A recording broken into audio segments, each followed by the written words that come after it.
Hello everyone and welcome to Blogger and Everything, and welcome back to the channel, and welcome to another match review for what was a pretty convincing victory for FC Barcelona.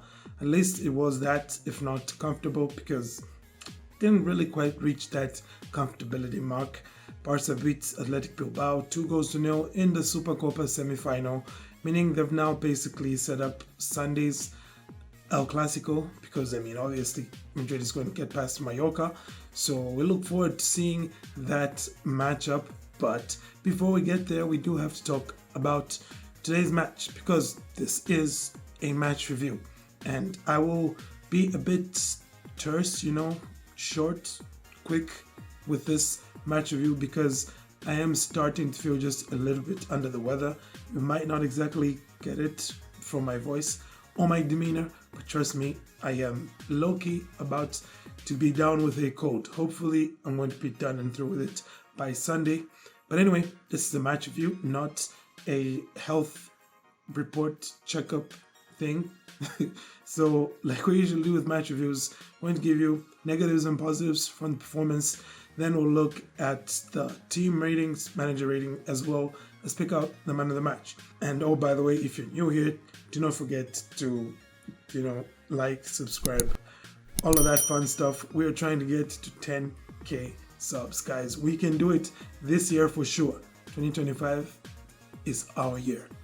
Okay, let's go into those negatives. And there are not many, but there is really just one particular one. It's kind of a significant one, because I feel like Lewandowski and Rafinha kind of continued from where they left off against Atleti, which was the last match we played before this one. Well, of course we played a match in the Copa, but we don't really count that. It was Barbastro. It was yeah. So no disrespect to Barbastro though, but seriously, Barcelona was wasteful with their chances on this day. Should have really been up 4 goals by halftime, in my opinion.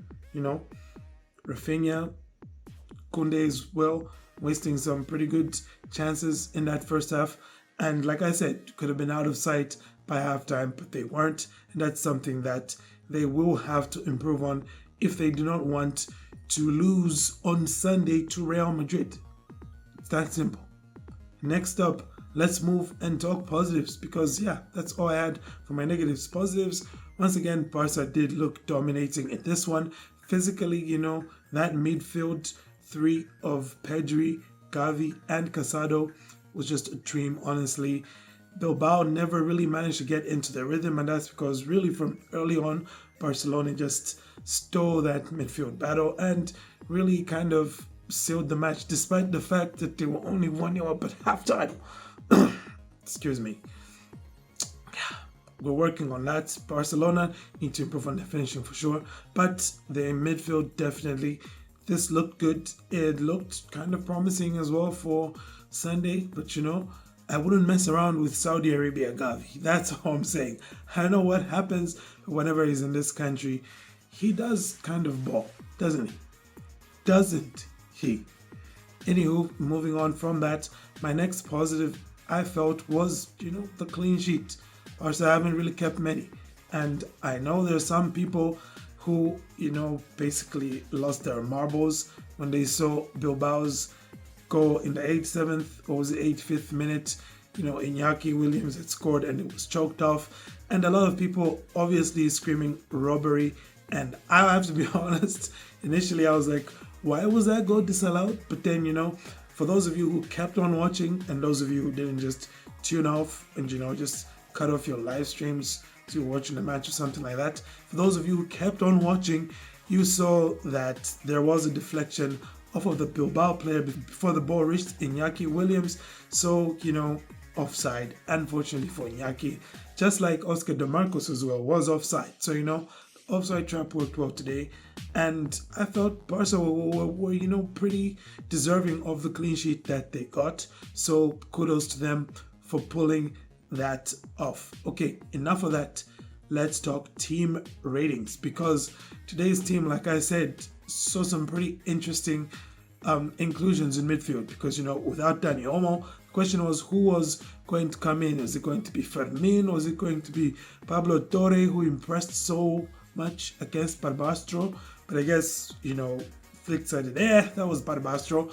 Let's have Gavi in there. And it turned out to be a good decision as well because overall I felt the team today pretty strong performance. We didn't even get to see the likes of Araujo as well. So, pretty good to see that we can keep a clean sheet and we can be that dominating against a team like Bilbao with so many players out. So because of that, I'm giving the team rating on this occasion a 9 out of 10.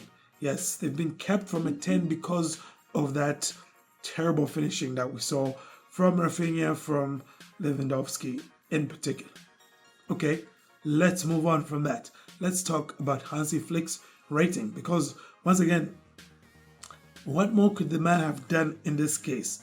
It's not his fault his players were missing, but he did set them up in such a way that they were able to dominate their opposition, and ultimately they got the win with a clean sheet as well. So, the 10 out of 10 that the team doesn't get, Hansi Flick gets it. That's right. 10 for Hansi in this one because I can't think of a reason not to give him a 10 out of 10.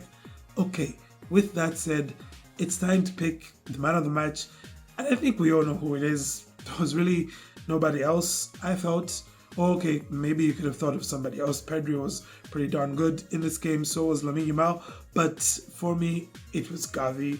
Goal and assist just to top it off, but aside from that, he was just typical Gavi, and I'm happy to see that he is back to the level that we missed so much in that midfield.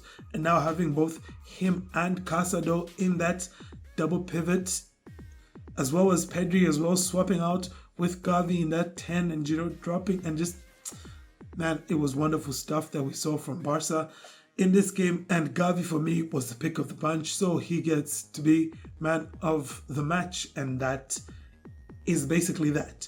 Do let me know your thoughts. My voice is just about giving up on me, so I can't really add too much aside from the fact that I'm looking forward to Sunday's match. Hopefully we can at least keep on with this trajectory, but just let's finish chances, guys. Please, we cannot afford to leave Real Madrid in a game the way that we have here against Bilbao, the way that we did previously against Atleti, and we got punished for it, okay? So let's kill off the match.